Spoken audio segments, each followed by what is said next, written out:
여러분, 우리 오늘부터 우리 요한복음 함께 말씀 나눌 텐데요. 우리 복음서는 크게 네 가지가 있죠. 우리 마태복음, 마가복음, 누가복음, 요한복음 있는데, 마태복음, 마가복음, 누가복음을 공관복음이라고 해요. 발음이 안 되는데 공관복음, 같은 관점에서 본다고 공관복음이라고 그러고요. 요한복음은 다르게 이제 복음서라 그러는데, 왜냐 그러면 여러 가지 관점이 다른데, 그 중에 또 대표적인 것은 이 마태복음, 마가복음, 누가복음은 예수님이 하신 일에 대해서 집중적으로 말씀해 주고 있고요. 요한복음은 예수님이 누구인가에 대해서 말씀해 주고 있어요. 그래서 예수님이 누구신가, 예수님이 하신 일보다 예수님 자신을 누구라고 했는지에 대해서 요한복음 집중적으로 말씀하고 있는데, 그 요한복음을 통해서 예수님이 누구신지 함께 나누고 싶은데요. 예수님이 자기를 어떤 분이다 소개를 많이 하고 있는데, 그 중에 대표적인 게 우리가 잘 알다시피 그런 게 있습니다. 나는 길이요 진리요 생명이다, 이런 말씀하는데, 예수님이 자기를 가리킬 때 생명이라고 이야기해요. 생명. 오늘 생명에 대한 말씀을 함께 나누고 싶은데요. 이 생명이라는 단어가 굉장히 그 성경에 많이 나오는데, 특별히 요한복음에 많이 나와요. 신약 성경 전체에 한 135회 정도 생명이라는 단어가 뜨는데, 요한복음에는 35회가 뜹니다. 또 요한이 적은 요한 1서에 13회가 뜨죠. 그러니까 48번이 뜨는 거예요. 48번. 48번이 뜨는데요. 그러니까 한 3분의 1 이상이 이 성경, 이 신약 전체에서 3분의 1 이상 생명이라는 단어가 요한이 사용했다는 거죠. 요한이 생명이라는 단어를 굉장히 좋아했는데, 그 예수가 생명이라고 주장하고 생명. 오늘 생명에 대해서 깊이 나눌 건데요. 먼저 우리 성경 말씀에서 먼저 생명에 대한 걸 한번 보고 우리 말씀 계속하면 좋겠습니다. 요한복음 1장 1절에서 18절까지 우리 예찬 형제가 한번 읽어주시면 좋겠네요. 태초에 말씀이 계셨다. 그 말씀은 하나님과 함께 계셨다. 그 말씀은 하나님이셨다. 그는 태초에 하나님과 함께 계셨다. 모든 것이 그로 말미암아 창조되었으니 그가 없이 창조된 것은 하나도 없다. 그에게서 생명을 얻었으니 그 생명은 사람의 빛이었다. 그 빛이 어둠 속에 비치니 어둠이 그 빛을 이기지 못하였다. 하나님께서 보내신 사람이 있었다. 그 이름은 요한이었다. 그 사람은 그 빛을 증언하러 왔으니 자기를 통하여 모든 사람을 믿게 하려는 것이었다.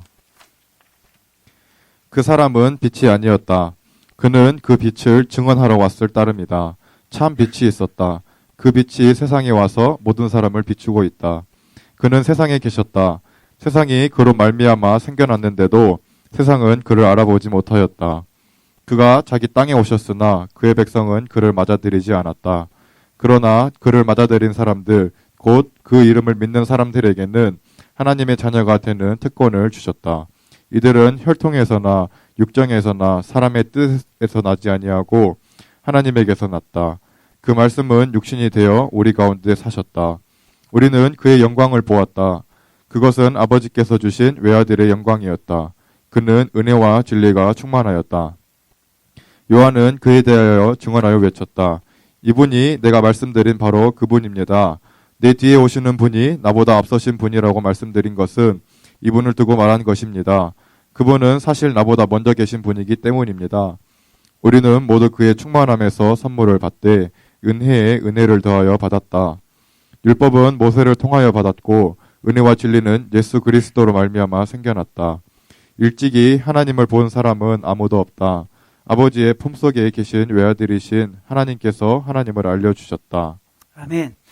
네, 요한복음의 기록 목적은 생명이신 예수님이 생명을 우리에게 주시려고 오셨는데, 그 사실을 알게 하는 게 바로 요한복음입니다. 생명을 얻게 하는 목적을 위해서 예수님이 오셨다는 것을 말씀해 주고 있는데요. 이 말씀은 같이 읽으면 좋겠습니다. 요한복음 20장 31절. 요한복음을 다 정리하신 다음에 요한복음을 왜 기록했는지에 대해서 말씀해 주고 있습니다. 그런데 하는 이 부분 다 같이 읽겠습니다. 시작. 그런데 여기에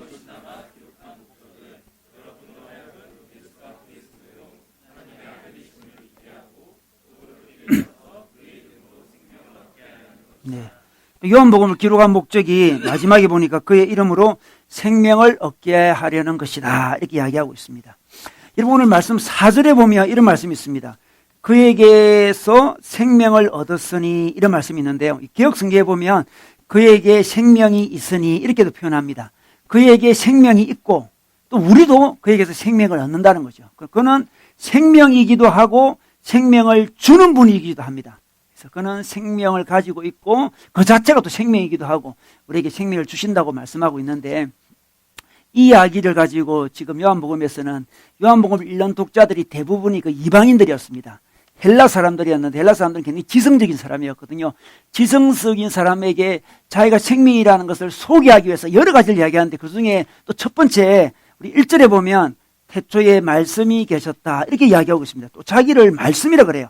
생명이라 그러시는데 그 생명을 또 잘 설명하기 위해서 말씀이라는 말씀, 자기가 말씀이래요.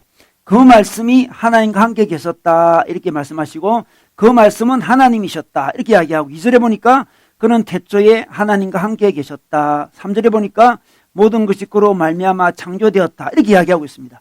말씀에 대한 이야기를 하고 있는데, 왜 그러냐 그러면 이 생명을 이해하려면 헬라인들은 말씀이라는 것을 먼저 생각을 하게 돼 있어요. 왜냐 그러면 이 로고스라는 이 헬라가 로고스라는 게 말씀이라는 건데, 헬라인들은 로고스를 굉장히 좋아했습니다. 헬라인들은 그리스 철학, 헬라가 그리스잖아요. 철학이 발달됐다 보니까 자기들이 이런 생각을 했습니다. 이 로고스라는 게 있는데, 이 로고스가 말씀입니다. 이게 어떤 원리 같은 거죠, 원리. 이게 만물의 원리, 만물의 이치 같은 게 있어요. 로고스가 있습니다. 만물의 이치가 있는데, 이 만물의 이치를 딱 깨달으면 하나님과 진리를 알 수 있다고 생각을 했습니다. 그래서 예수님이 지금 하나님이요, 진리시잖아요.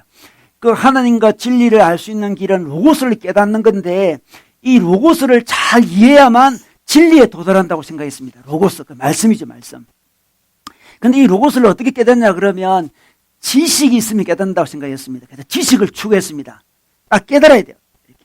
지식이 있으면 만물의 이치를 딱 깨닫는 순간 신을 깨닫고 신을 만나고 구원에 이른다 이렇게 생각을 했습니다. 로고스를 생각했어요. 로고스를 굉장히 주장했죠. 그런데 예수님께서 자기를 가리켜서 로고스래요. 이 만물의 이치를 깨달으라고 지금 헬라인들은 주장하고 있는데, 예수님은 내가 로고스다 이렇게 이야기합니다. 그러니까 예수님을 우리가 깨달을 수는 없잖아요. 인격이니까. 예수님을 만나잖아요. 그래서 어떤 기독교의 그 구원의 진리가 헬라의 진리랑 이렇게 다른 건데, 헬라의 진리는 어떻습니까? 로고스라는 만물의 이치가 있는데 그 이치를 궁리하고 연구해서 깨달으면 진리에 도달한다는 거고, 예수님은 우리가 연구하고 깨달아서 도달하는 게 아니고 예수라는 로고스가 있는데 로고스를 만나야 된다고 이야기하고 있는 것입니다. 그러니까 예수님이 그 시대 헬라 사람들이 좋아하는 로고스라는 개념을 자기한테 적용을 한 거죠. 예수님 참 놀라우신 분이에요. 자기한테 적용을 합니다. 내가 로고스다 이렇게 이야기합니다. 그 우리 인간으로 보면 이제 이 헬라 철학이 이런 거지 않습니까? 특히 플라톤 철학이라는 것은 이데아의 세계가 있고 이렇게 현상의 세계가 있다고 이야기하잖아요. 이 본질의 세계가 있고 그냥 눈에 보이는 현상의 세계가 있다 그래요. 우리 인간도 마찬가지로 이게 눈에 보이는 세계는 육체고 우리 영혼은 이제 본질의 세계죠. 근데 우리 영혼이 우리 육체에 가두어져 있다고 생각을 해요. 가두어 있던데, 요 영혼이 가두어진 육체를 벗어나는 게 구원이라 생각하는데, 이 벗어날 때도 깨달음이 필요해요. 딱 깨닫는 순간 영혼이 이제 벗어나면서 구원이 임한다는 거죠. 그 사람들이 그렇게 주장을 해요. 근데 딱 깨달음이는 어떤 깨달음이냐 그러면, 본질이 있고 현상이 따로 있구나. 이 현상은 실제가 아니고 가짜구나. 깨닫는 순간 이제 영혼이 딱 이렇게 해방이 되어서 이 본질이 딱 드러나면서 이제 구원에 이른다고 생각해요. 이것은 이 힌두교나 불교랑도 좀 비슷비슷합니다. 불교도 그렇잖아요. 불교도 어떤 삼라만상을 얘기해요. 삼라만상은 가짜라고 이야기하잖아요. 가짜입니다. 가짜. 다 가짜예요. 본질이 따로 있습니다. 가짜라는 것을 깨닫는 게 열반에 들어가는 거잖아요. 가짜다라는 걸 딱 깨닫는 순간 열반에 들어가는데, 힌두교에서는 이 본질을 브라만이라 그러잖아요. 그러니까 헬라 철학과 이 불교는 비슷하다 할 수 있습니다. 이렇게 본질이 있고 현상이 있습니다. 현상이 가짜라는 사실을 깊이 연구해서 깨닫는 순간 본질에 도달한다는 건데, 그게 이제 인간의 지식을 추구하는 사람들의 특징입니다. 추구합니다, 지식을. 추구하다가, 이게 가짜구나, 실제가 아니구나라는 걸 깨닫는 순간 본질에 도달하면서 구원에 이른다고 생각하는 그 생각을 예수님께서 딱 따와가지고 지식을 통해서 본질에 들어가는 게 아니고 내가 로고스이기 때문에 나를 만남으로 구원에 이른다. 이 이야기를 하기 위해서 지금 말씀이라는 이야기를 하고 있습니다. 어려운 이야기인가요? 예. 이 철학이 좀 어려운데, 하여튼 어쩌면 굉장히 쉬운 이야기예요. 우리 교회에 그 플라톤을 중고한 자매가 있더라고. 제가 며칠 전에 알았는데, 우리 플라톤, 그 자매랑 또 더 깊은 이야기 하면 좋겠는데, 하여튼 플라톤의 철학은 어떻습니까? 이원론이죠, 이원론. 본질이 있고 현상이 있다는 건데, 이 본질을 향해서 현상을 벗어나야 된다고 주장하는데, 그 벗어남의 길은 인간의 노력, 인간의 연구, 인간의 지식으로 올라간다 생각하는데, 기독교는 그렇게 이야기하지 않고, 우리의 노력이나 우리의 연구나 우리의 지식으로 되지 않고 예수님이란 분이 이 땅에 오셔가지고 로고스가 오셔서 우리를 만나줌으로 말미암아서 본질에 이른다고 이렇게 주장하고 있습니다. 참 이 놀라운 이야기를 하고 있는데, 이 이야기를 통해서 예수님께서 궁극적으로 이야기하고 싶으신 것은 자기 안에 생명이 있다는 거예요.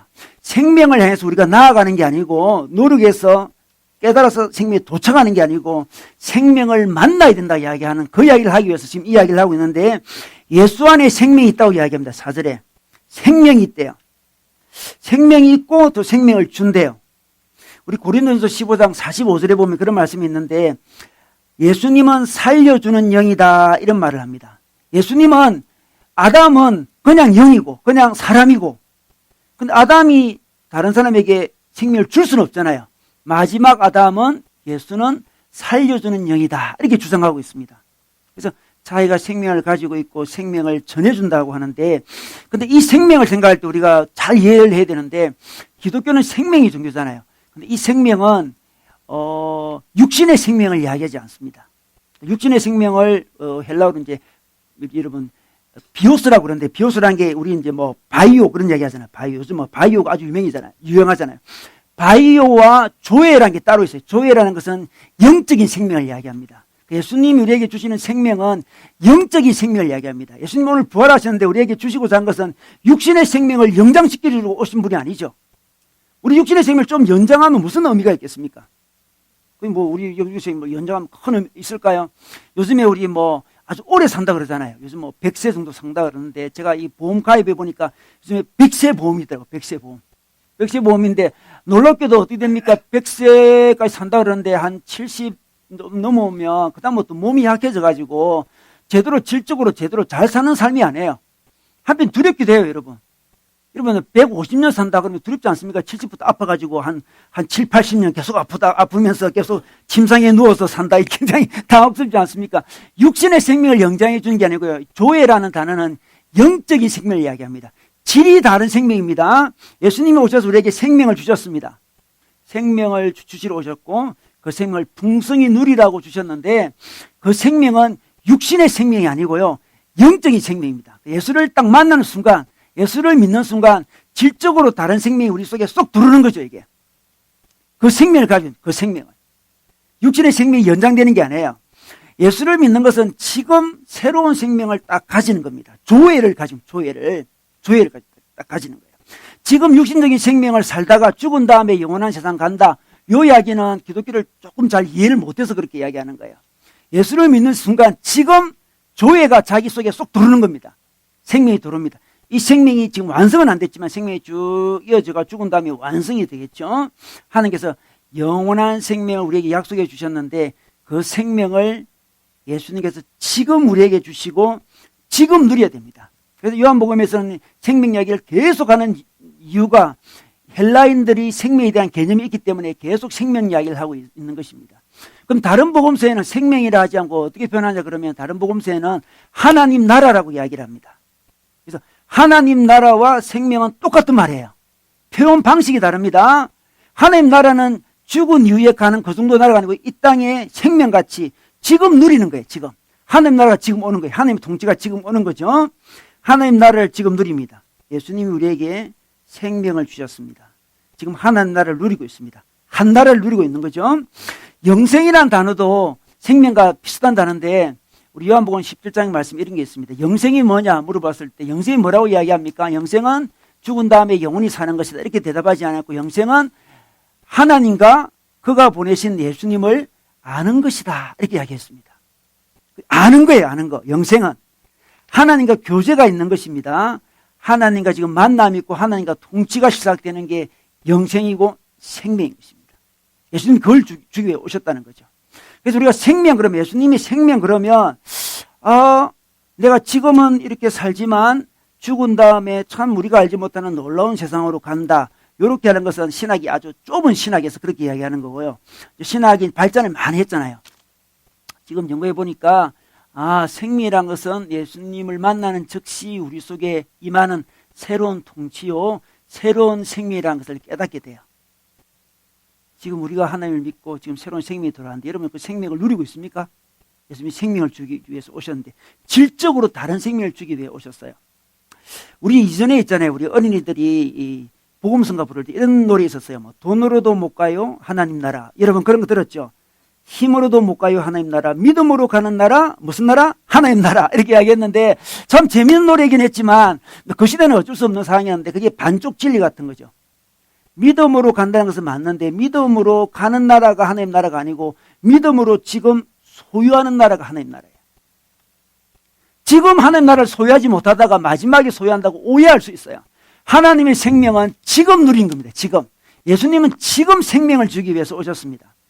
우리 이런 어린이 그 복음성가도 있었어요. 여러분 기억할지 모르겠는데 나는 구원열차 올라타고서 하늘나라 가지요. 차표 필요 없어요. 주님 차장 대신이 그런 노래 있었어요. 그러니까 차표가 필요 없어요. 주님 차장 대신이 이 구원열차 올라타고 이제 가는데 마지막에 있잖아요. 마지막에 이제 죽을 때 하나님께서 차표 있어 없어 물어본다는 거죠. 차표 없어? 차표 보자. 이렇게 그죠? 그게 우리 차표 여기 있어요. 나 천국 갑니다. 이렇게 오해를 불러일으키는 기한찬하이긴 한데 그것도 반쪽 진리가 있는 거죠. 그러면 차표가 지금 천국 가는 차표 이름 가지고 있습니까? 이 차표가 다 가지고 있는데 차표라 생각해. 그러면 이 차표가 지금 자기한테 별 의미가 없다면 그 뭐겠습니까? 그냥 차표 죽은 다음에 가는 차표 있어요. 그죠? 차표 있어요. 차표는 마지막에 개찰구로 들어갈 때 탁 끄집어내는 게 차표잖아요. 우리의 생명과 우리의 영생이 마지막 죽을 때 딱 끄집어 하는 게 보여주면서 여기 있어요. 예수 믿었습니다. 이렇게 그 정도는 아니라는 거예요. 그것도 틀린 건 아니지만 그 정도는 아니에요. 저희 교회는 우리 생명을 중시하면서 우리 하나님 나라를 늘 강조합니다. 우리가 표어도 봐도 이게 하나님 나라 복음이잖아요. 하나님 나라 복음인데 하나님 나라 복음을 굳이 쓰는 이유는 많은 사람들이 그 복음 이야기하면 칭의의 복음을 해요. 칭의. 믿음으로 어렵게 된다. 칭의잖아요. 칭의의 복음으로만 이야기하기 때문에 하나님 나라 복음을 이야기합니다. 그 칭의의 복음이라는 게 뭘까요? 우리가 하나님을 믿으면 하나님께 우리를 어렵게 여기셔서 우리를 구원하신다는 건데 그 정도의 어떤 생각은 기독교를 잠깐만 이게 좁히는 거예요. 좁히는 겁니다. 우리는 하나님 나라 복음을 믿습니다. 칭의의 복음은 하나님 나라 복음 안에 있는 조그만 겁니다. 조그만 작은 부분입니다. 예수 믿으면 어렵게 돼서 천국 간다. 이건 아주 자그마한 부분이죠. 하나님의 복음은 그 생명을 지금도 누린다는 거예요. 단순히 어렵게 되었다로 끝나지 않고 지금도 그 생명을 누린지를 우리 하나님께서 우리에게 점검하십니다. 지금도 그 생명이 있느냐. 내가 너에게 생명을 주러 왔다. 네가 지금 생명을 누리고 있느냐. 이렇게 말씀하십니다. 그러므로 우리가 지금 하나님의 통치, 하나님의 나라, 하나님의 생명을 지금 누리는 그런 생명을 누려가도록 예수님이 부활하셨습니다. 어떤 사람도 이렇게 오해할 수 있어요. 그러면 지금 누리는 영생, 지금 누리는 천국, 지금 누리는 하나님 나라를 그렇게 강조하면 그럼 죽은 다음에 가는 하나님 나라는 별 중요하지 않느냐, 없단 말이냐 이렇게 주장하는 사람인데 그 사람들은 자유주의자들이에요. 자유주의자. 칭의의 복음만 주장하는 사람은 좀 좁은 기독교인이라 할 수 있다면 죽은 이후에 가는 하나님 나라를 부인하는 사람은 자유주의자들이고 그 사람은 기독교인이 아니에요.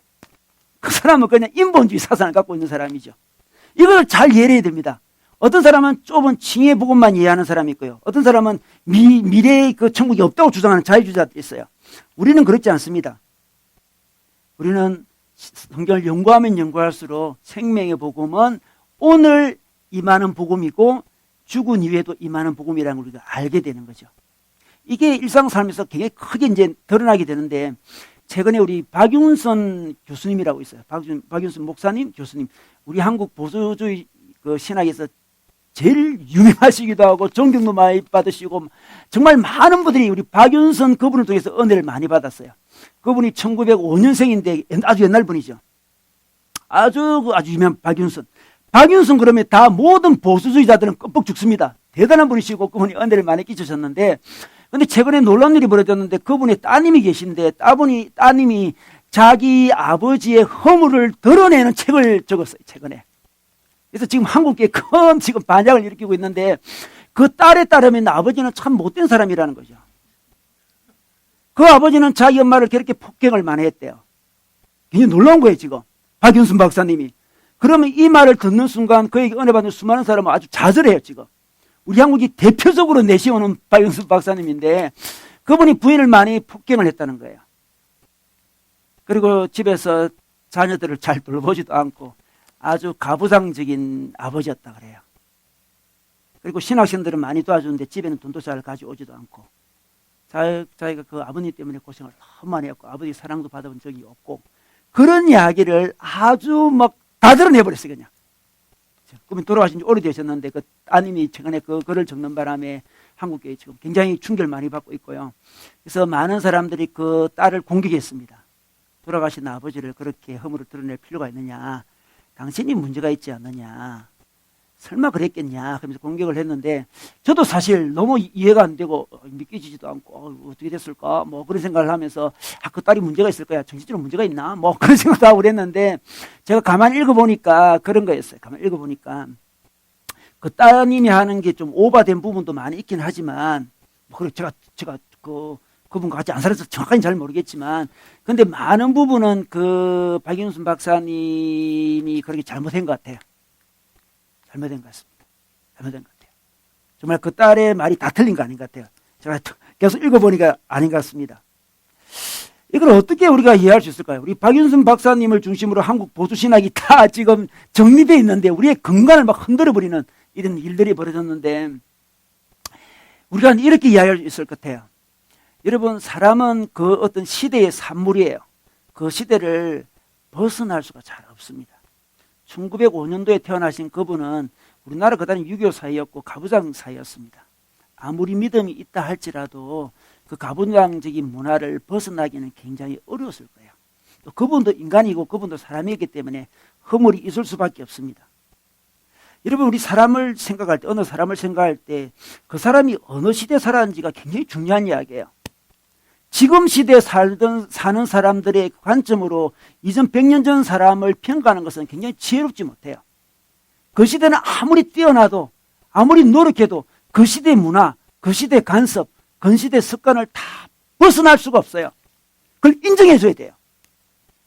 우리 젊은 사람도 마찬가지예요. 젊은 사람 있고 약간 나이 든 사람 있는데 나이 든 사람이 이해 안 되는 게 많이 있을 수 있어요. 우리에게. 이해 안 되죠. 왜냐 그러면 문화가 달랐기 때문에. 달라요. 시대가 달라버렸습니다. 시대가 얼마나 빨리 바뀐지 몰라요. 시대가 달라요. 모든 사람은 시대의 산물이에요. 시대의 산물입니다. 그 시대에 그렇게 살아간 걸 생각해야지 오늘날의 관점으로 바라보면 곤란한 거죠. 그 박윤순 박사님이 재혼을 하셨는데 그 이제 첫 번째 부인이 돌아갔어요. 재혼을 했는데 이 딸의 말에 따르면 자기 자녀들한테 허락도 받지 않고 이야기도 안 하고 재혼했다는 거죠. 분노가 있어요. 여러분 요즘은 재혼할 때 자녀 허락을 많이 받는 분위기잖아요. 요즘 그죠? 다 받는 분위기. 근데 옛날에 받습니까? 옛날에는 가부장 사이에서 뭐 아빠 다시 결혼해도 돼? 뭐 안 물어보죠 그 시대. 이 시대의 관점으로 그걸 보니까 그렇다는 거죠. 물론 그 잘못된 것도 부족한 것도 많고 사람이란 게 다 잘할 수 없어요. 제가 이 이야기를 하는 이유는 여러분 우리의 생명을 생각할 때 우리 이전의 분들은 신학적인 폭이 좁아가지고 생명을 지금 누리는 생명보다 죽음에 가는 생명에 대한 초점이 더 강하게 있을 수밖에 없었어요. 그런 분들 탓할 필요가 없고요. 그런 분들에서 공격할 그런 것들은 별로 죄롭지 못해요. 근데 지금은 신학이 굉장히 발달되어 있고요. 지금은 많은 지식들이 있어요. 지금 우리가 그렇게 하면 안 된다는 거죠. 지금 생명은 하나님 나라는 우리에게 지금 와 있습니다. 예수님께서 이것을 주기 원하셨어요. 우리 오늘 또 우리 부활절이라서 달걀도 이렇게 멋있게 만들었어요. 우리 이거 만드신 분을 위해서 박수 칩시다. 예, 이거 안에 계란이 2개 있네요. 계란. 예, 암놈 순놈인 것 같아요. 제가 보니까 암놈 순놈 계란 있는 것 같은데 이 부활의 계란도 마찬가지예요. 이것도 잘 이해를 해야 되는데 우리가 이걸 자주 오해할 수 있어요. 우리가 지금 계란인데 때가 되면 부활한다 이렇게 생각할 수 있는데 우리는 사실 지금 예수님이 부활했기 때문에 우리도 부활한 거예요. 부활의 완성은 되지 않았지만 지금도 부활을 누리는 게 기독교인의 삶이에요. 계란 같은 인생을 살면 안 되고요. 병아리 같은 인생을 살아야 돼요. 병아리. 어제 그런 농담을 했는데 앞으로 계란을 나누지 말고 병아리를 나누면 좋겠어요. 예. 그래야 오해가 없어요. 자꾸 자기가 계란이라 생각해요. 아직 부활되기 전 계란. 예수님이 부활해서 우리가 부활한 거예요, 지금. 원칙적으로 우리는 부활한 거예요, 지금. 예수님 부활하셨습니다. 우리 계란 속에 있잖아요, 지금. 우리 병아리처럼 살아야 되는데, 물론 병아리가 다 자라지 못해가지고, 연약한 부분도 많지만, 지금 우리가 가진 생명은 생명이 깨어나기 전의 생명이 아니고, 이미 깨어난 생명입니다. 깨어난 생명. 예수님이 이 땅에 우리에게 생명을 주기 위해 오셨고, 그 생명을 풍성히 얻게 하기 위해 오셨다 했습니다. 여러분 요즘에 그 생명을 풍성히 얻고 있습니까? 부활을 풍성히 누리고 있습니까? 그냥 부활은 그냥 기독교 진리가 아니죠. 부활하셨다, 부활하셨다, 기쁘다, 이것이 아니죠. 지금 자기 삶에서 부활의 능력이 없다면 부활을 못 믿고 있는 거예요. 예수 부활이 자기 삶에 영향력이 없다면, 자기도 부활한 사람처럼 살고 있지 못하면 생명을 누리고 있지 못하는 거죠. 죽은 다음에 부활은 너무나 당연한 것이고, 그것을 부인하는 사람은 자유주의신학이고, 너무나 당연한 것이고, 예수의 생명과 예수의 부활은 오늘 우리에게 임합니다. 그걸 주시기 위해서 이 땅에 오셨습니다. 그래서 우리 교회는 늘 기억해야 돼요. 생명은 현재 임하는 것이다. 하나님 나라 복음이다. 우리는 칭의의 복음 정도가 아니다. 삶의 복음이에요. 삶의 복음. 우리 박윤순 목사님은 그 시대는 정말 잘 살아왔던 분인지 모르지만 삶의 복음이 되기에는 역부족이었죠. 생명이 자기 가정에 임하는 그 부분을 감당하기에는 역부족이었었어요. 우리 한계를 인정해줘야 돼요. 그분을 탓하는 게 아닙니다. 한계를 인정해주고, 우리는 그러면 안 된다는 거죠. 우리는 삶의 정령력에 생명을 맛보는 사람이 돼야 돼요. 우리가 있잖아요. 참 부활을 오해하게 되면 죽은 다음에 가는 그 천국을 자꾸 생각하다 보면 오늘 자기 삶 속에 생명을 풍성히 누리지 못하다 보니까 자꾸만 이 땅의 삶을 무슨 기복적인 삶을 살라 그래요. 자꾸. 죽으면 천국 가게 돼 있고, 지금 이 땅에 사는 가치관은 그냥 세상과 똑같아요. 그냥 똑같이 열심히 해가지고 뭐 돈 많이 벌고 잘 살고 이것만 생각해요. 기도 제목도 다 돈 벌고 잘 살고 이런 이야기만 해요. 기도 제목 이 땅에서 생명을 더 풍성히 누리고 부활을 더 풍성히 경험하는 기도 제목을 마련해야 되는데, 그거는 미래를 맡겨두고 오늘 생명이 풍성하지 못해요.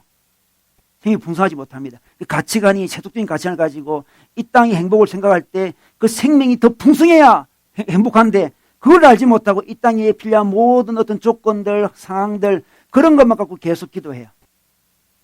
행복은 우리 내면에 있어요. 생명력에 있습니다. 생명력. 우리 지난주에 우리 그 장로님 오셔가지고 우리 서대반 집사님 이야기했잖아요. 서대반 집사님. 마지막 돌아가시면서도 생명력이 풍성해가지고 기쁨으로 돌아가요. 그죠? 그 사형수 그 친구도 안에 생명력이 갑자기 왔어요. 생명력이. 예수의 생명이 있어서 사형장에서 그 당당하게 갔습니다. 그 생명이에요. 인생의 행복은 생명력에 달렸어요. 예수가 주는 생명력입니다. 그 생명이 있는데 풍성하지 못하는 생명이 약하기 때문에 그 생명력이 약해서 생명으로 살지 못하니까 자꾸 세상의 가치관을 가지고 세상에 있는 걸 가지고 자기를 평가하면서 자꾸 그걸 가지고 행복해지려고 하는 거죠. 우리가 쉽게 분노하고 쉽게 미워하고 마음의 평화를 잃는 것은 왜 그렇습니까? 외부의 환경 때문에 그렇습니까? 그건 부분적인 거고, 자기 속에 이 생명이 풍성하지 못해서 그래요. 생명이 풍성하면 외부가 어렵더라도 흔들림이 없습니다. 하나님께 나아가서 그 생명을 얻습니다. 놀라운 기쁨 속에 들어가는 거죠. 예배가 그렇잖아요. 예배가. 예배를 하면 생명이 내려옵니다. 영적인 생명. 이 바이오 정도가 아니죠. 조회가 내려오는 거죠.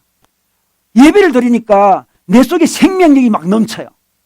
내 환경은 거의 변화가 없는데 내 속에 생명이 막 넘칩니다. 여러분 기도도 그럴 때 있잖아요.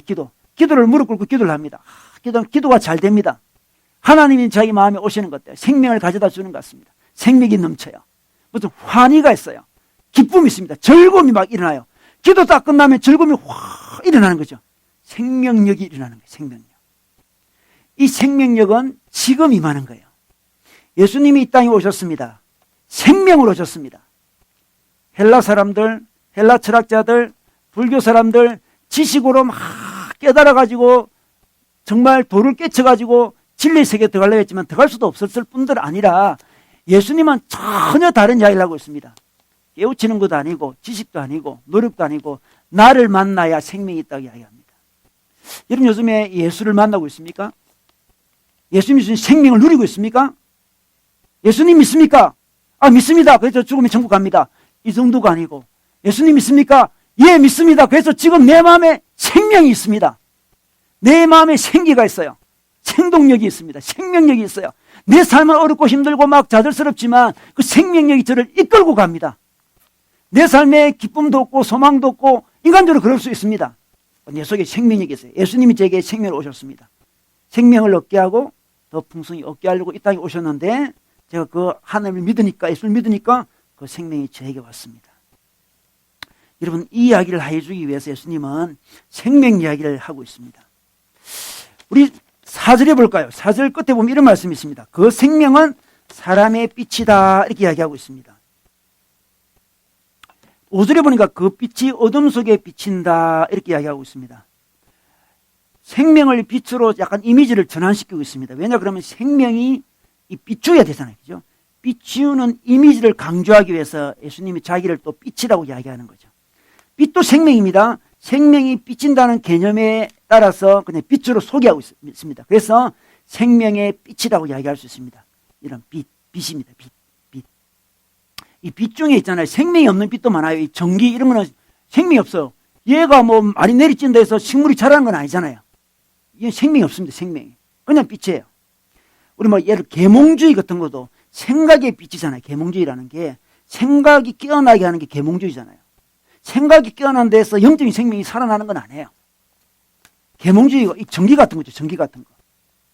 근데 예수님의 빛은, 예수님의 생명의 빛은 사람을 살리는 빛이죠. 영적인 생명을 살리는 빛이에요. 그래서 빛을 많이 이게 쏘야 돼요. 빼셔야 돼요. 그래서 내가 생명의 빛이다. 이 빛을 비춘다. 이런 이야기를 합니다. 우리 사과 중에 캘리포니아 사과가 제일 맛있대요. 제가 많이 먹었는데 그 캘리포니아 사는지 모르겠어요. 제가 많이 먹은 사과는 군에서 많이 먹긴 했는데 미국 무대에서 많이 먹고 캘리포니아에서 온지 모르겠어요. 제가 생각에 그리 맛있는 거 아닌데 하여튼 캘리포니아에서 안 온 것 같아요. 사과 중에 제일 맛있는 사과는 캘리포니아 사과라 그러는데 이유가 뭐냐 그러면 캘리포니아 그 지역이 일조량이 많대요. 일조량이. 햇빛이 정말 오랫동안 쬐는데요. 쫙 사과 엄청 많이 써가지고 껍질째 먹어도 된대. 껍질째. 야, 그죠? 일조량이 중요해요. 많이 쫙 쬐야 돼. 예. 여러분 그 햇빛이 잘 안 쬐면 병충해도 나오고 막 상하고 그런 일이 벌어지잖아요. 우리의 그 모습도 마찬가지예요. 우리 인생도 마찬가지예요. 우리 인간도 마찬가지예요. 예수님이 생명의 빛을 갖고 예수님이 생명이신데 빛을 안 비춰주시고 예수님이 딱 숨겨두고 있으면 우리한테 무슨 의미가 있겠어요? 예수님이 그 생명을 갖고 빛을 쫙 비춰주시는데 그 빛을 많이 받아야 돼요. 캘리포니아 사과처럼 빛을 많이 받아야 돼요. 질병, 영적인 질병이 사라지는 거죠. 여러분, 이 생명은 죽은 다음에 가는 영원한 생명 정도가 아니에요. 지금도 이렇게 쪼입니다. 계속 빛을 쬐요. 생명은 빛입니다. 5절에 보니까 그 빛이 어둠 속에서 비치니 어둠이 그 빛을 이기지 못하였다 그러잖아요. 빛과 어둠이 싸우면 빛이 이깁니다. 아무리 캄캄한 어둠이라 할지라도 있잖아요. 조그만 성냥불 하나만 탁 켜도 환해지잖아요. 어둠은 절대로 빛을 이길 수가 없어요. 예수님의 생명이 빛으로 이 땅에 오셔서 어둠을 확 밝혀버리는 거죠. 이 어둠은 죄악이죠. 죄악. 죄악으로 가득한 세상이죠. 어쩌면 죄악으로 가득한 우리 마음인지도 몰라요. 예수님이 자기를 생명이라 부릅니다. 나는 누구냐? 생명이다. 이 생명은 가만히 있는 생명이 아니고 비치는 생명이다. 이렇게 이야기해요. 비치는 생명이다. 그것을 받아야 돼요. 어둠이 물러갑니다. 어둠이 이기지 못해요. 여러분, 우리는 어둠 속에 널리 있어요. 그렇잖아요. 우리 인생은 다 어둠이에요. 가만히 보면. 모두 다 어둠이에요. 어둠입니다. 그 어둠 속에 발버둥 치죠, 사람들이. 어둠을 이기기 위해서. 여러분, 캄캄한데 어떻게 그 어둠을 이길 수 있겠습니까? 어둠 때문에 나갈 길이 없어요. 뭐 어떻게 갈지를 모르겠어요. 발로 찬다고 될까요? 손으로 때린다고 어둠이 없어집니까? 어둠아 사라져라. 내 인생의 어둠아. 내 인생이 답답함들 다 사라지면 좋겠어. 막 거의 물러가라. 이렇게 구다듯이 물러가라고 물러가라 해도 그 어둠이 물러가겠습니까? 빛이 와야 돼요. 빛이 와야 돼요. 예수 그리스도의 생명의 빛이 자기한테 와야 되는 거죠. 여러분, 컴컴한 데서는 바퀴벌레 있잖아요. 그죠? 불을 확 켜면 바퀴를 샥 도망가요. 이런 그런 경험이 있죠. 탁 켜면 바퀴가 우우우우 하면 도망가서. 그죠? 물에 웃지 몰라요. 여러분, 우리 인생에 바퀴벌레 같은 것들. 근데 저는 바퀴벌레를 그렇게 무서워하진 않아요. 우리 자매들이 엄청 무서워하더라고요. 왜 그렇게 무서워하는지 모르겠어요. 자매들이 너무 가면 크게 지르더라고요. 우리 저희 집에 있는 자매도 그런데 뭐 엄청 크게 가면 지르는데, 가면 지를 일인가? 뭐 저는 그렇게 생각하는데, 빛이 딱 비치면 바퀴벌레들은 순위가 부부북 사라져요. 우리 인생에 바퀴벌레 같은 어둠들이 많이 있잖아요. 우리 인생은 원래 그래요. 제약된 인생은 원래 그렇습니다. 예수님은 우리 제약된 우리 인생의 빛으로 찾아오셔가지고 그 빛을 받을 때 그 어둠이 사라지게 하려고 우리에게 그 은혜와 그 구원을 주시는 거예요. 이 생명은 저 멀리 있는 게 아니고요. 빛은 저 멀리 있는 게 아닙니다. 많이 쏘아야 돼요. 많이 쏘아야 돼요. 많이 쐬야 돼요. 발입니다. 쉐야 돼요. 많이 쐬야 됩니다. 그런데 어둠 속에서 자력으로 자기 힘으로 구원을 얻으려고 하는 사람들이 헬라 철학자고 또 불교 사람들이에요. 우리 11절에 보면 이런 말씀이 있습니다. 그가 자기 땅에 오셨으나 그의 백성은 그를 맞아들이지 않았다 이야기합니다. 예수님이 자기 땅에 오셨습니다. 예루살렘 가나안 땅에 오셨어요. 지금 이스라엘 땅에 오셨습니다. 그의 백성이 맞아들이지 않았다 이야기합니다. 이스라엘은 전 인류의 대표거든요. 전 인류가 맞아들이지 않았다는 이야기예요. 여러분, 빛이 오더라도 안 맞아들일 수도 있습니다. 이게 참 놀라워요. 어떻습니까? 등을 돌리면 돼요. 아무리 밝은 빛이 오더라도 등을 돌리면 여전히 어둠이 있고 그림자가 있어요. 이스라엘 백성은 맞아들이지 않았습니다. 헬라 사람도 맞아들이지 않았습니다. 그들은 맞아들이지 않고 어떻게 했나요? 헬라 사람들은 참 진리에 도달하기 위해서 지식을 추구했습니다. 지혜를 추구한 거죠. 지혜를. 깨달음을 추구했습니다. 로고스를 깨달아야 돼요. 말씀을 깨달아야 됩니다. 깨달으면 진리에 도달한다고 생각했습니다. 아주 빛을 거부하는 모습이죠. 불교도 마찬가지죠. 열반이 들어가기 위해서 깨달음을 추구했습니다. 돌을 닦았습니다. 유대교도 마찬가지예요. 유대교도 마찬가지예요. 유대교도 말씀을 잘 깨닫고 말씀을 잘 지킴으로 말미암아 진리에 도달한다 생각했습니다. 다 빛을 거부하는 모습이죠. 어둠 속에서 자력군입니다. 자력군. 자기 스스로 구원에 이르려고 한 거죠. 근데 우리 예수님은 자기는 빛이는 빛이라고 이야기해요. 잠깐만 고개를 돌리지 말거라. 등을 돌리지 말거라. 나를 맞이하라고 이야기하고 있어요. 나를 맞이하면 어둠이 물러간다는 거예요. 어둠이 물러간다는 거예요. 여러분, 이거는 일상에도 마찬가지. 일상에도 우리가 우울하거나 우리가 뭐 좀 어두울 때 있잖아요. 어둡고 침체되고 눌릴 때 가만히 보면 생명의 빛이 좀 부족해서 그렇습니다. 생명의 빛을 많이 받으면 밝아져요. 우리 인간도 그렇잖아요. 인간도 햇빛을 많이 받으면 밝아지잖아요. 그래서 아프리카 사람들은 우울증이 없다 그러잖아요. 아프리카 사람은 늘 햇빛 받고 와 쫓아다니니까 우울증이 없어요. 그런데 저 위쪽에 추운 나라 사람들은 우울증이 많잖아요. 우울증이 많고 뭐 햇빛도 잘 안 나오고 하니까 심심하고 하니까 이제 책을 저술하잖아요. 주로 장편소설 저술하잖아요. 아프리카 사람이 장편소설 저술하겠습니까? 장편소설 계속 듣고 있는 거죠, 사람들. 빛이 부족해서 그런 거죠. 우리의 대부분의 것도 그래요. 우리가 어두운 생각 속에 빠져 있고 뭔가 밟지 못하고 하는 것은 빛이 부족해서 그래요. 이 빛이 부족하다 보면 어떻습니까? 자꾸만 에너지를 딴 데서 얻으려고 하죠. 빛이 부족하니까.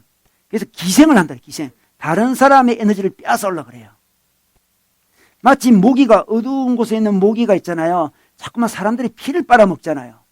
이 우울한 사람들은 다른 사람의 생기를 빨아먹으려고 그래요. 자기가 생기가 부족하니까, 밝은 빛이 부족하니까 자꾸만 다른 사람을 의지하려고 그래요. 다른 사람을 의지하거나 다른 어떤 뭐 기계를 의지하거나 뭐 TV를 의지하거나 뭘 의지하려고 그래요. 그래서 중독에 빠지는 거죠. 중독에 빠지는 거예요. 이 빛이 부족해서 그렇습니다. 빛이 부족해. 빛을 받아야 돼요. 우리 사람들 중에 또 어떤 사람에게 지나치게 매어 달리는 사람이 있어요. 내 사랑을 받으려고 너무 매어 달리는 사람이 있잖아요. 그 사람은 생기가 부족해서 그렇습니다. 빛이 부족한 거죠. 자기 속에 에너지가 부족하니까, 생기가 부족하니까 다른 사람의 생기를 막 받으려고 그러잖아요. 그런데 사람이 사람에게 생기를 온전히 줄 수는 없죠. 그러니까 그 사람이 지치는 거예요. 상대방이. 막 끄집어 당기니까, 생기를 받으려고 달아붙으니까 그 사람이 너무 지쳐요. 지쳐가지고 그 사람에게 이제 거리를 두게 되죠. 그걸 두면 이 사람도 큰 상처받죠. 나를 치란다 그러면 상처받죠. 그렇게 인생은 그렇게 살 수가 없어요. 빛은 우리 하나님께로 옵니다. 그 빛을 받아야 돼요. 밝아야 돼요. 여러분, 예수 믿는 사람은 일단 기본적으로 좀 밝아야 돼요. 조그만 일이 좀 많이 웃어야 돼요. 이렇게. 와! 웃고 막 그래요. 좀 이상하게 웃는 건 아니죠. 그렇죠? 기본적으로 교회는 좀 밝은 곳이잖아요. 교회는 뭐 게임 사치기 뽀숑뽀숑 그런 거 웃잖아요. 다른 사람 보면 되게 웃기잖아요. 그럼 뭔가 싶은데 막 술도 안 먹고도 이렇게 막 조그만 일에 막 게임 조그만 다 큰 사람들이 이리 하면서 웃고 있어요. 뭐 콜라 셋 하면서 웃고 있어요. 그러면 얼마나 웃겨요. 참 웃기는 거잖아요, 그게. 근데 그게 이제 그냥 인간적으로 웃기는 정도가 아니고 밝은 빛 속에 있는 사람들은 밝을 수밖에 없어요. 밝은 사람은 조그만 걸 가지고도 잘 웃어요. 그렇잖아요. 저는 이 청년 집회를 많이 해요. 청년들은 기본적으로 좀 밝은 사람들이 많아요, 보면. 인생에 아주 고통을 많이 못 겪어서 밝아요. 그래가지고 조그만 이야기를 해도 엄청 웃어요. 조금 이야기했는데 좀 실수해도 막 웃어요. 뭐 제가 뭐 하도 이야기하다가 틀리면 와! 웃고 난래요. 만반의 웃을 준비를 하고 있는 것 같아 보니까. 그런데 중년쯤 되면요 거의 웃지 않습니다. 팔짱을 끼고 저를 쳐다보죠. 팔짱을 끼고 쳐다보. 근데 중학생들도 그러더라고요. 중학생들도 이제 최근에 대강중학교 가가지고 내가 죽을 고생했는데 다시는 안 가요. 대강중학교 내가 반 하나 정도 내가 감당할 수 있겠어요. 그런데 그때 다 왔어요. 뭐 300 몇십 명이. 우와, 근데 정말 내 생에서 가장 헤매는 강의였어요. 하여튼 쳐다보면 아이고 웃기려고 노력하고 있네. 그런 분위기 보니까 꽤 노력하는데 뭐 그런 분위기 있잖아요. 아이고 고생하네 하면서 그런 분위기였는데 어쨌든 자기가 어둠 속에 있으면 밝음이 잘 없어요. 밝음이 잘 분산이 이게 표현이 잘 안 되는 거죠. 우리는 예수 그리스도의 생명의 빛을 받아야 됩니다. 자력군하면 안 돼요. 어둠 속에서 자기가 노력한다고 되는 게 아니에요. 우리 예수님께서 우리에게 생명으로 오셨어요. 생명의 빛을 주시기 위해 오셨습니다. 그 생명을 이스라엘 백성이 거부하고 헬라 사람이 거부했습니다. 여러분 그 생명을 받아야 돼요. 예수 믿는데 그 생명의 빛이 없다면 너무 슬픈 거예요. 이미 약속해 주신 것을 누리지 못하는 참 슬픈 사람이죠. 그리고 죽은 다음에 그걸 누리려고 한대요, 자기는. 지금도 누리지 못하는 걸 어떻게 미래는 어떻게 누리겠습니까? 지금 생명을 누리고 있습니까? 예수님이 부활하셨습니다. 이 생명을 주시려고 부활하셨어요. 부활은 교리 정도가 아니에요. 우리 삶 속에서 그 부활을 경험해야 돼요. 우리 삶 속에 죽음이 얼마나 많습니까? 우리 삶 속에 온통 죽음의 소식밖에 없어요. 그러나 부활을 믿는 자는, 부활을 자기 가슴으로 받은 자는 생명을 받은 자이기 때문에 그 죽음을 딛고 일어나서 생명에 있게 이 땅을 살아가게 돼 있어요. 그 생명을 주시기 위해서 이 땅에 오셨습니다. 그 생명을 받아야 돼요. 우리 12절에 볼까요? 자, 맞아들이지 않았습니다. 11절 끝에는. 근데 12절에는 그러나 이렇게 놉니다. 그를 맞아들인 사람은 이렇게 맞아들인 사람이 있었어요. 등을 돌리지 않은 사람이 있고 영접한 사람이 있었습니다. 그 이름을 믿는 사람들에게는 12절에 이름을 믿는다는 것은 그 사람의 인격과 본질을 믿는다는 거예요.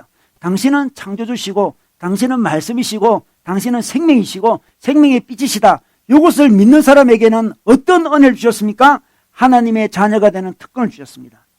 하나님의 자녀가 된대요. 이 양자입니다. 양자가 됩니다. 양자가 되면 어떻게 됩니까? 재산을 물려받을 수 있어요. 이게 정말 중요합니다. 재산을 물려받을 수 있어요. 재산을. 아이고, 놀라운 특권이죠. 특권. 이 양자가 받을 재산은 어떤 재산일까요?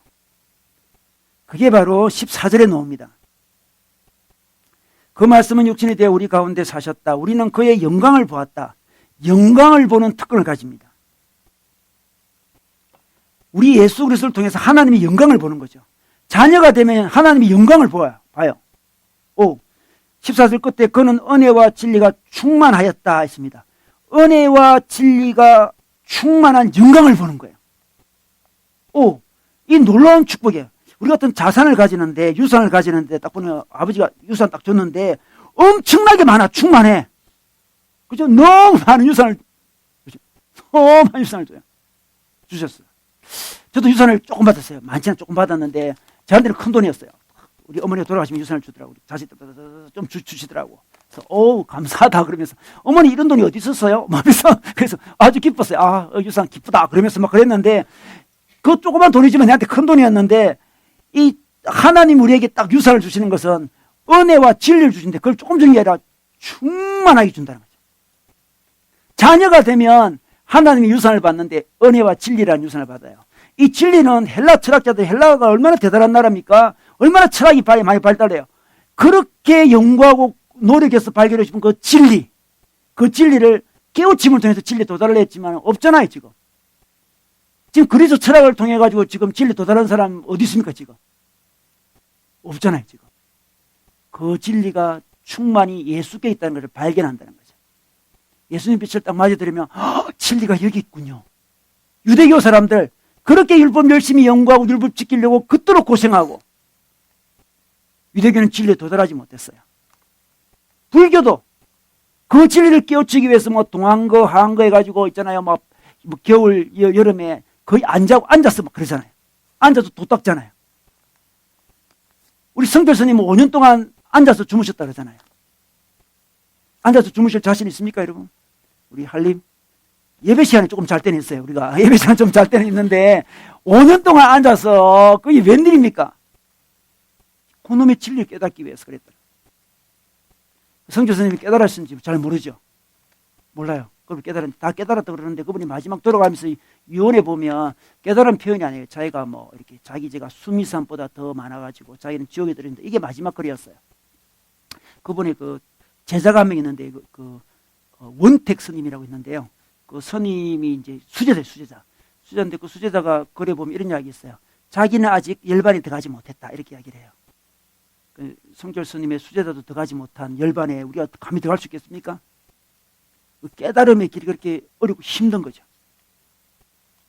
그런데 있잖아요. 그 진리가 예수를 맞이하게 되니까 받아들이니까 진리가 충만하다고 그랬습니다. 은혜도 마찬가지예요.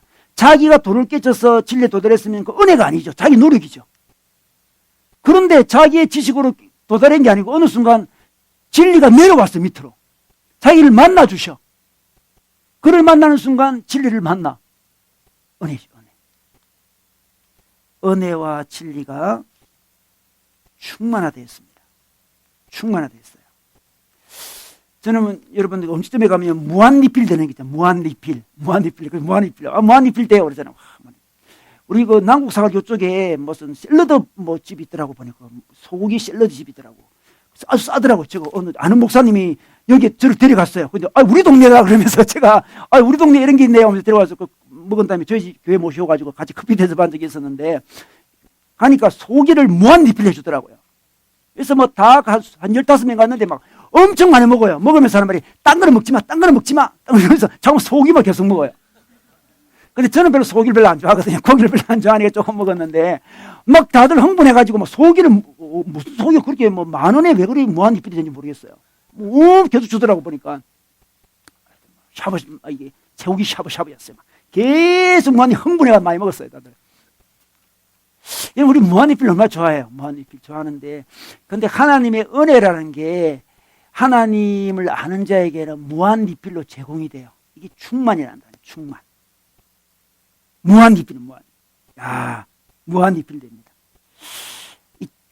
은혜가 충만해야 돼요. 많은 사람들이 예수를 믿긴 하는데 충만하지 못하고 결핍 상황에 있습니다. 그래서 인생이 힘이 든 거예요. 우울하다. 왜 우울합니까? 기쁨이 결핍돼서 우울한 거예요. 짜증은 왜 납니까? 사랑이 결핍된 게 짜증이죠. 두려움은 왜 생길까요? 믿음이 결핍된 거예요. 분노와 미움도 사랑이 결핍된 거죠. 다 결핍입니다. 결핍. 생명을 아는데 생명이 충만하지 못해요. 결핍되어 있습니다. 하나님은 무한리필 해준다고 하는데 자기가 조금 먹어가지고 늘 결핍 상태에 있어요. 예수를 믿는데 결핍 상태에 있다니까요. 그게 현대교회의 큰 문제예요.